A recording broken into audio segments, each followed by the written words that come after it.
संघर्ष में हर इंसान अकेला होता है, संघर्ष में हर इंसान अकेला होता है, लेकिन कामयाबी में उसके साथ कारवां होता है। तो उसी तरह मेरी लाइफ की भी शुरुआत इसी तरह से हुई थी। लाइफ, जो मेरी लाइफ है, हर इंसान की लाइफ 3 कैटेगरीज में होती है। सबसे पहले होता है उसका बचपन, उसके बाद आता है उसका एजुकेशन, उसके बाद आता है उसके जॉब, उसके बाद उसकी जो लाइफ चालू होती है वो सही लाइफ चालू होती है। तो बचपन में स्टार्ट करता है 22 नवंबर 2081 को मेरा जन्म हुआ। जन्म हुआ और मैं ऐसे घर में पैदा हुआ कि वहां पे मिडिल क्लास घर में पैदा हुआ मैं। मेरे दादाजी एक गवर्नमेंट सर्वेंट थे, एयरफोर्स में थे, गवर्नमेंट सर्वेंट थे। तो वहां पे जो मेरी लाइफ थी, शुरुआत की लाइफ काफी हंसती खेलती थी, किसी चीज की कमी नहीं थी, जो चाहे वो मिल जाता था और अदर जितने बच्चे मैं देखता था उनसे कई ज्यादा मुझे मिल रहा था। जैसी जैसी लाइफ बढ़ती गई तो लाइफ के साथ साथ में कुछ प्रॉब्लम्स भी सामने आ गई। लाइफ में जब मेरा एजुकेशन चालू हुआ, एजुकेशन जब चालू हुआ तो मेरे पापा का जो बिजनेस था, बिजनेस में मेरे पापा ने भी बहुत कुछ अच्छे अच्छे सक्सेस के मुकाम हासिल किए थे, लेकिन सक्सेस हमेशा इक्वल नहीं रहती है।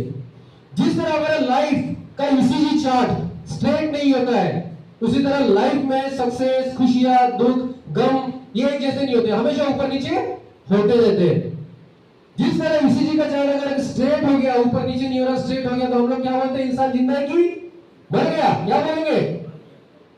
इंसान गया। तो उसी तरह अगर हमारी जिंदगी में खुशियां खुशियां खुशियां खुशियां एक जैसी चलेगी, या दुखी तो दुखी दुखी एक जैसे चलेंगी, या सक्सेस ही सक्सेस मिलती रहेंगी, तो स्ट्रेट हमारा चार्ट क्या हो जाएगा? स्ट्रेट। उस समय में उसका मजा नहीं आएगा। तो जिंदगी में उतार चढ़ाव बहुत जरूरी है। तो उसी तरह जब मैं एजुकेशन में गया, एजुकेशन में जब मैं पढ़ रहा था, 5वीं 6वीं क्लास में था, उस समय मेरे पापा का जो बिजनेस है, मैं एक्चुअली पापा बोलता हूं उनको, तो उनका बिजनेस कोलैप्स हो गया। बिजनेस इस तरह से कोलैप्स हुआ कि बहुत सारी लाइबिलिटीज, वो भी एक डायरेक्टर लेवल पे पहुंच चुके थे, कंपनी के डायरेक्टर थे। तो वो जो ओनर था, ओनर भाग गया कंपनी छोड़ के, और पूरी रिस्पांसिबिलिटी जो थी मेरे पापा के ऊपर आ गई। तो उस समय पूरा इनकम तो बंद हुआ ही था, लेकिन बाकी लोगों के जो पैसे थे वो भी पापा को अपने जेब से देना पड़ता था। उस समय में हमारी एजुकेशन पढ़ने के लिए मुझे इतनी तकलीफ हुई कि मैं क्लास में, मेरी 5th क्लास जब थी, मैं 5th क्लास में टॉप में था। टॉप वाले रहने वाले लड़कों को इंग्लिश मीडियम में एडमिशन मिलती थी डायरेक्ट 6th क्लास में, लेकिन मैंने 6th क्लास में एडमिशन इसलिए नहीं ली कि मेरे पास नई बुक्स खरीदने के पैसे नहीं थे। जो मेरी कजन सिस्टर थी, जो मुझसे 1 क्लास आगे थी, उसके पास मराठी मीडियम की क्लास किताबें थी, तो भैया किताबें खरीदना नहीं है, इसीलिए मेरे को 6th क्लास में मराठी मीडियम में ही एडमिशन रहने दिया। बट मेरे वहां हिम्मत नहीं आ रही। उस क्लास में भी मैं अच्छे से पढ़ते रहा, और वहां भी बहुत बड़ा मेरा ट्रेजेडी थी कि पहले मेरा जो स्टार्टिंग था वो पहले इंग्लिश मीडियम से मेरा नर्सरी हुआ, बाद में उसके बाद में जब एडमिशन किया मैं हिंदी मीडियम में पढ़ने लगा, पहली से लेकर 4th तक। उसके बाद में 4th क्लास में क्या था, मेरी जो बसेस थी काफी दूर से आती थी, रामनगर से।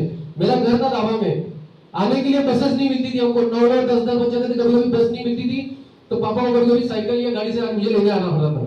तो उस समय जब वो ले जाते थे तो इतना दूर होने की वजह से उन्होंने मेरा एडमिशन वहां से कैंसिल किया, और सीपीएन मेरा रविनगर की जो ब्रांच है वहां पे मेरा एडमिशन किया, जहां मैं हिंदी मीडियम से तुरंत मराठी मीडियम में शिफ्ट हो गया।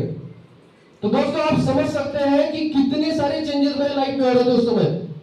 जो बच्चा 4th तक के हिंदी मीडियम में पढ़ा था, हिंदी के बारे में बुक्स पढ़ता था, हिंदी बोलता था, घर में भी हिंदी चलती थी, उसको एकदम से मराठी में शिफ्ट कर दिया।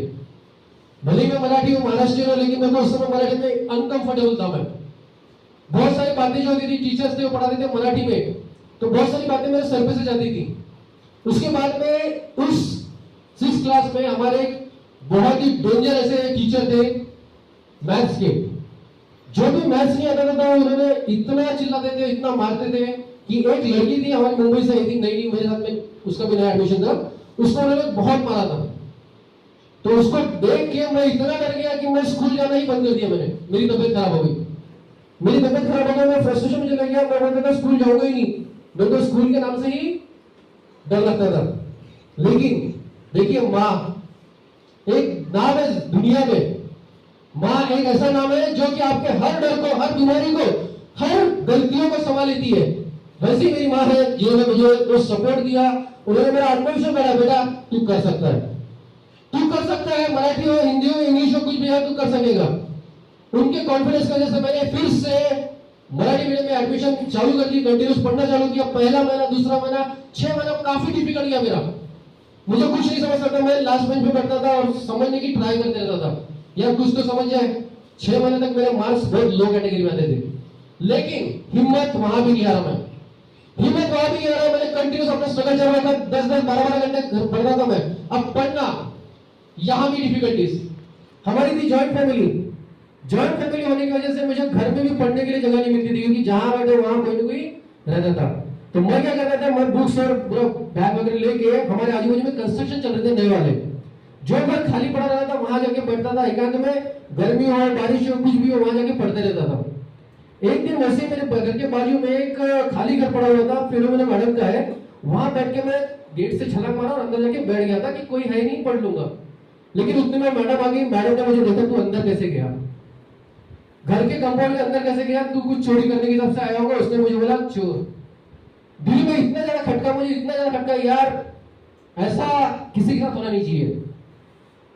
लेकिन मैंने वहां भी हिम्मत नहीं आ रही, मैंने मैडम से रिक्वेस्ट किया, मैडम बोला ऐसी ऐसी परिस्थिति है, ऐसी सिचुएशन है मेरी कि इस सिचुएशन में से मुझे घर छोड़ के बाहर आके पढ़ना पड़ता है और मैं पढ़ने के लिए बैठा हूं यहाँ पे, देखो बोला बुक्स है मेरी सब है।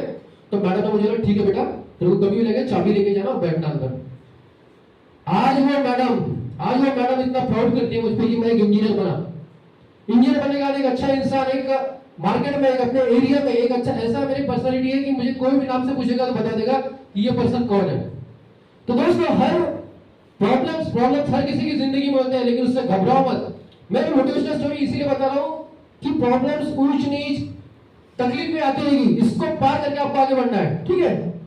उसके बाद में थोड़ा और आगे बढ़ते हैं हम लोग। 10th की एग्जाम हुई, 10th के एग्जाम में मैंने टॉप किया, मेरे क्लास में से टॉप किया मैंने।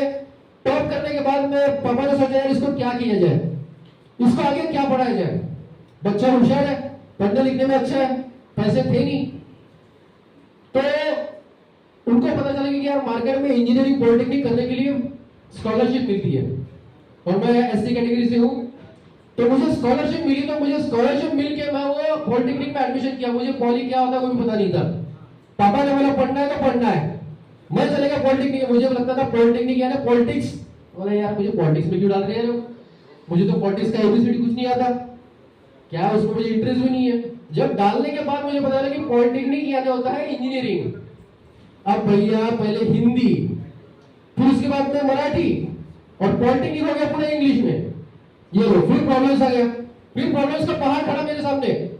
बोला यार इतने मुश्किल से मराठी सीख के मैं 10वीं में अच्छा टॉप कर लिया, और फिर से एक नई मुसीबत। तो वहां भी बैठता था पीछे के बेंच पे, मैडम पढ़ाती थी, इंग्लिश लेक्चर देती थी, इंग्लिश में मैडम हर सब्जेक्ट के मैडम सर इंग्लिश लेक्चर देते थे। मेरे जैसे ऐसी कुछ नमूने यानी मेरे जैसे कुछ मेरे फ्रेंड भी थे जो मराठी मीडियम से आए थे, उनको भी कुछ नहीं समझता। तो हम सब जब पीछे बैठ के yes ma'am, okay ma'am, yes ma'am, तो ऐसे हम लोग बोलते रहते थे। लेकिन बाद में पता चलता था पूरा ऊपर से गया 0, कुछ समझा नहीं। हम यार बोले ऐसा अगर बैठे रहेंगे और ऐसे सुनते ही रहेंगे तो भैया निकल गया अपना पॉली, इससे कुछ नहीं होने वाला।